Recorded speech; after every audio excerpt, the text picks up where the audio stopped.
Hello, welcome to part 3 of How to Buy a Franchise, Research and Due Diligence. My name is Stephen Beal and I'm the principal of Beal Business Brokers and Advisors. We help people buy, sell, value, and improve their business or their franchise. What we want to talk about in this segment is the research that's important to do on franchises and the due diligence that is needed to be done as well. Due diligence is just a fancy business term for home inspection. If you're looking to buy a house, you'll always make an offer subject to home inspection. When you are looking to buy franchise or any business for that matter, there'll be a period of due diligence. And in fact, you're protected by law. You have a period, a mandated period to do the due diligence. So we'll get into that shortly. So it's important when you do your research, and I'm distinguishing between research and due diligence as the research is done before you've made any commitment. You're just looking around, looking at different franchises. If you review parts 1 and part 2, we've talked about the type of information that's out there, the type of things to think about from your point of view.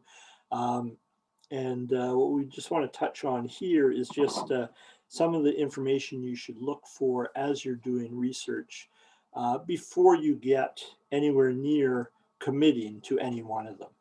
So despite all the great things we've talked about with franchising and how it's a proven brand and you're in business for yourself, but not by yourself, franchising doesn't guarantee success.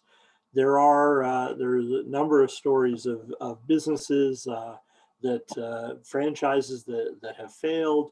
Even in the most successful franchise systems out there, there are stories of people who just don't make a go of it.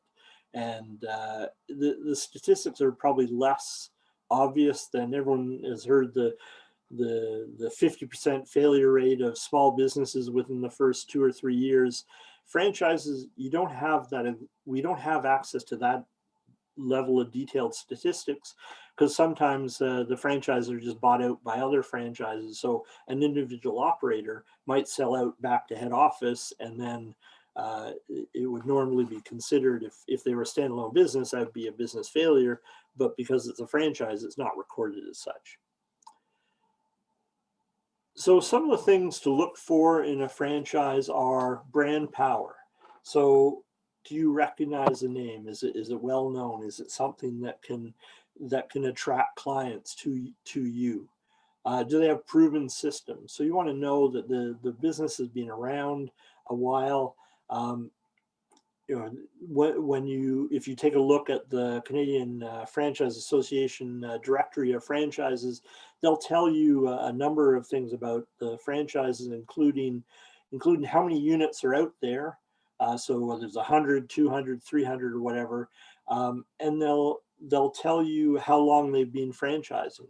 So I hate to say it, but if you see a franchise and it looks good, but it's got two units and they've only been around for 2 years, unless you really think you can really make a difference there, you may want to avoid the ones that only have 1 or 2 or 3 units. What is their ongoing training and support? These are questions to ask the franchisor as you get down the path. Happy operators. We'll talk a bit about that more in the due diligence phase, but if you can talk to some existing people and say, how do you enjoy working within this franchise system? Fast ramp up. One of the key elements of buying a franchise versus doing a standalone startup is they should give you the systems and the processes and the tips on how to ramp up your business faster. Certainly the brand recognition should help, but they should give you operational advice in the first 60, 90, 120 days on how to ramp up that business as quickly as possible. And finally, Warren Buffett, the famous investor, and his advice when he's buying stocks is that he looks for stocks with a moat. And by that, he means some sort of competitive element that protects that company from being attacked by all the competitors out there. And this may be less obvious in a franchise system, because franchise systems by definition are replicable. So maybe a moat is a bit of a strong term, but that concept should apply. Like, what is it that makes Tim Hortons and not just some other coffee chain? So what is it that that attracts people to this particular business? So let me move on to the more intense side. So the due diligence side is where you've gone through your research. You're now talking to one or two franchisors, and you've actually signed or maybe submitted an application form, and you're now in serious discussions with one of them. So what the process will look like is, when you sign off and you sign a confidentiality agreement with the franchisor and you fill out the application form, they have to give you what's referred to as a franchise disclosure document. And what this will include is their financial information. So how profitable are they as a corporation? It'll give you a list of all the costs that you must incur to start up the franchise, including, say, the initial franchise fee, any cost of equipment or supplies or anything like that. They'll also give you a list of current and previous franchisees with contact information. And I mentioned earlier, find out if their people are happy. And with this list, you can actually phone up as many as you want and find out, what do they think. They'll also give you a sample contract that you will need to sign to actually become the franchisee. And this you want to take to your lawyer, for your lawyer to review and give specific legal advice on the business. So I think the most valuable part of due diligence is talking to existing franchisees or even former franchisees.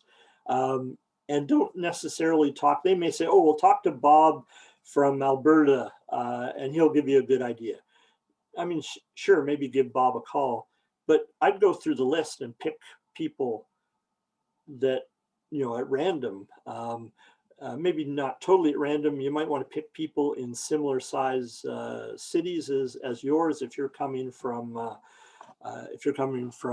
Brandon, maybe you want to pick someone who's currently running that franchise in a city or a town in another province of a similar size to Brandon. Talking to someone in downtown Toronto may not give you the same perspective as someone talking to someone in, say, Barrie, Ontario. So some questions you want to ask: are you making money? Now, they may be a bit sensitive. I mean, you want to start you may not want that to be the first question out of your mouth. But obviously, you phone them up, you introduce yourself, tell them you're going through the due diligence process. Do they enjoy what they're doing? Why or why not? Ask them what their typical day looks like, and is that something that sounds interesting to you? I remember before I started my own business, I went through this process with a number of different franchise opportunities, and I visited a guy near where I lived at the time, and it was a business-to-business sign business. So they made signs for other businesses. I wanted something that worked with business owners, and I visited this guy in his shop. And as we talked, spent about an hour there, and during that entire time, he was busy designing signs, painting signs, doing this, doing that, working on the machinery.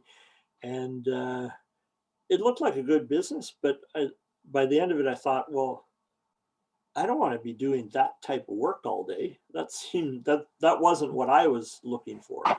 So something like that is a useful insight. Would you do it over? That's always a good question. Would you do it over? Because some people might say, yeah, I enjoy it, but yeah, I wouldn't do it over because of this or that reason. Finally, you can get to, Are you making any money? Another question, good question to ask more indirectly is, how long did it take you until you reach break even? That's a useful piece of information for you as you're doing your business plan. So, so if the guy says, yeah, we started to make money in month 7 or 8 or 9 or 10, that'll give you a sense of how much money you need to build in, or how the amount of losses you're going to have until you break even. So that's a useful question to have. And I wouldn't talk to just 2 or 3 people. I would talk to basically as many as you can. When I went through this process, I tried to talk to at least a dozen for each system I was looking at. It doesn't need to take all that long. And you certainly get, when you talk to 10 or 12, you'll get 3 people who love it, 3 people who hate it, and 6 who are, it's okay. And so if you're talking to 12, that's a big enough sample size. Some red flags as you're doing your due diligence. If the franchisor doesn't answer legitimate questions, you know, that's a red flag. If when you do your research with the franchisees, if more than 2 or 3 or 4 are unhappy, that's a red flag. When I was doing my investigation, I was talking to people throughout North America, and I had one call me back. So I phoned him, left a message. He called me back and he said to me, whatever you do, do not buy this franchise. It's terrible. And so he went out of his way to answer my questions. So, I mean, that was clearly a red flag for that particular franchise. If the franchisor is less concerned about you than your money. So as you're doing your due diligence on them, they should be doing their due diligence on you. So when you filled out the initial franchise or application form, you may have found it intrusive, but they should be using that to say, okay, is this guy a good fit? If they sort of say, yeah, sure, come on in, write your check for $25,000 and you're in, then maybe they're not as into due diligence as you are.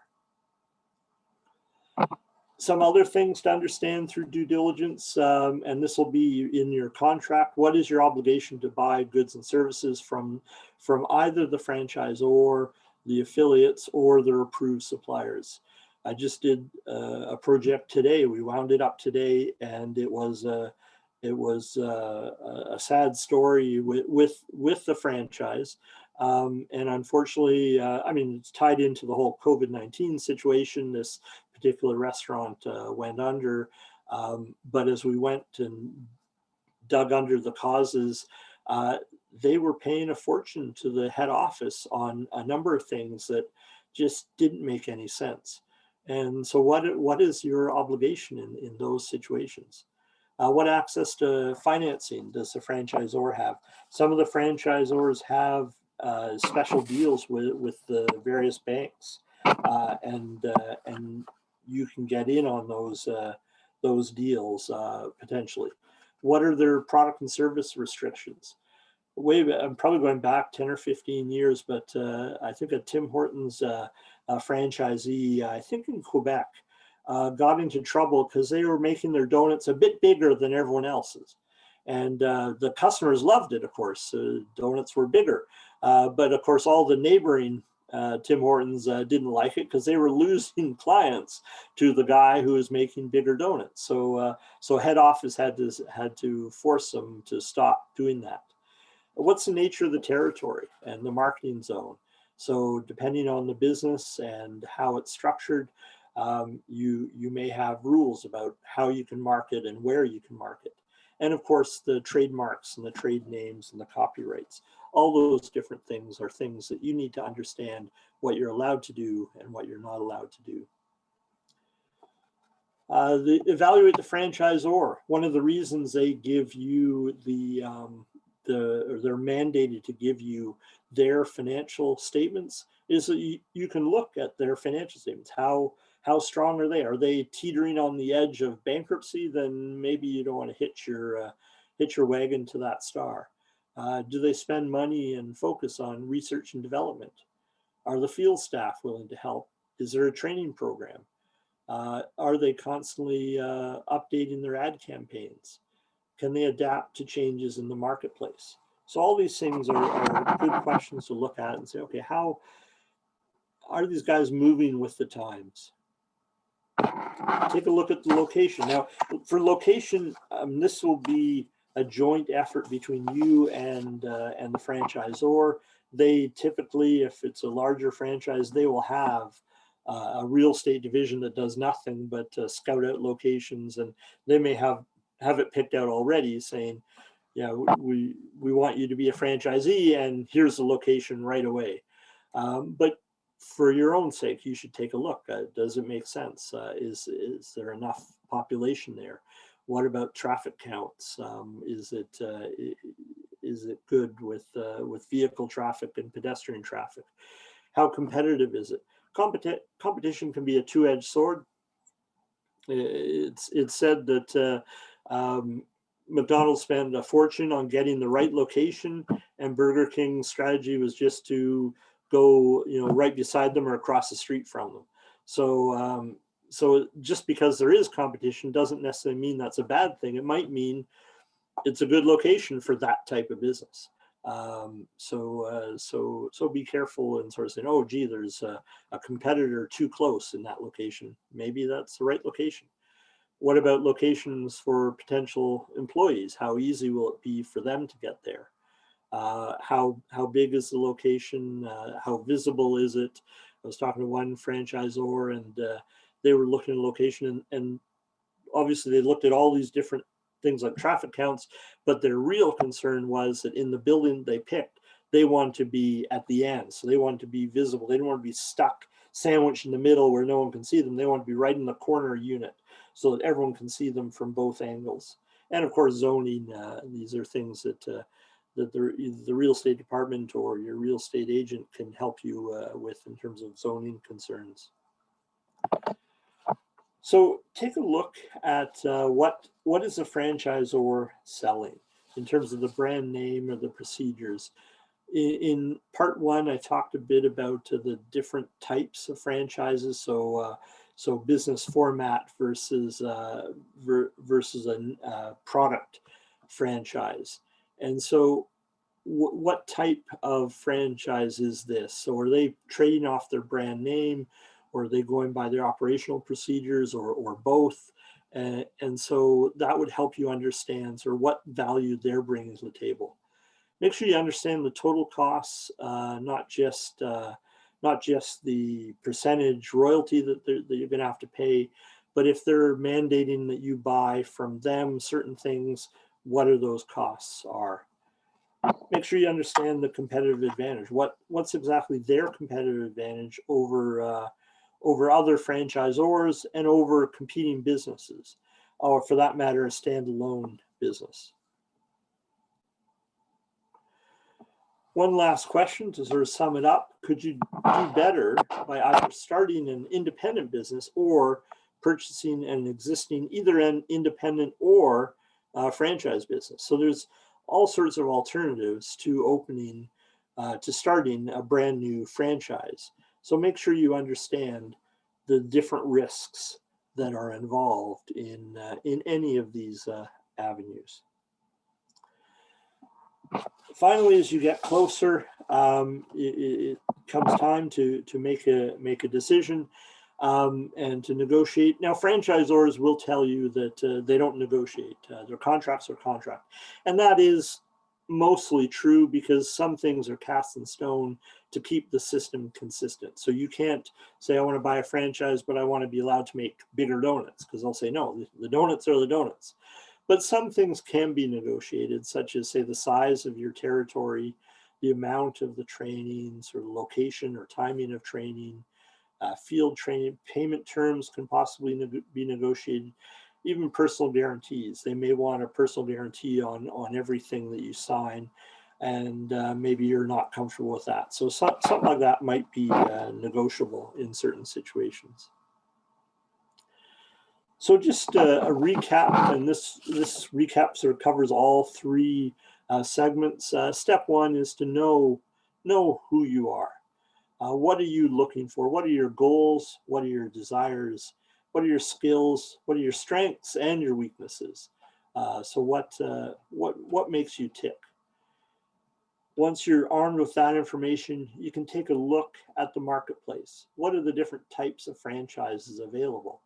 Um, and keeping in mind your strengths and your weaknesses, what is a good fit for you? That's we discussed a lot in part 2. How do you map your skills and what you have available with the franchise opportunities out there? That'll help you narrow your choices and focus on ones that are the best fit for you.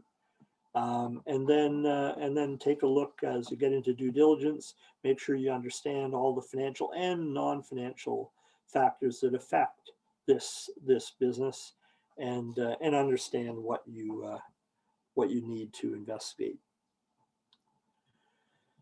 No webinar would be complete without a sales pitch, and how we can help you as you are going through the business franchise assessment is we can assist you with any of the due diligence topics on franchising that we've talked about in these three parts. We can also help you with the business plan. We also have, from time to time, as a business broker, we have either brand new franchises that are available for sale, or we are selling an existing franchise that is up and running and operational. And so we can assist you in those matters as well. Just an overview of what we do in general. Though we help people buy and sell businesses, we help people buy and sell franchises. We're involved with mergers and acquisitions with larger companies. We also help in business valuations. If you're looking to understand what is the value of your business for any number of reasons, tax planning or retirement planning or sale to a partner or etc. We also assist with family transitions and management transitions as you're looking to perhaps succession plan, you're looking to get out of your business and pass it on to your kids. Finally, we help people write business plans. We help them to write financing plans and strategic plans. So thank you for spending this time with me. If you have any questions, please feel free to email me or call me, or take a look at our website and our other videos on the site that talk about all these different topics: business valuations, buying a business, selling a business. Feel free to take a look at any of them, and email me or give me a call if you have any further questions. Thank you again.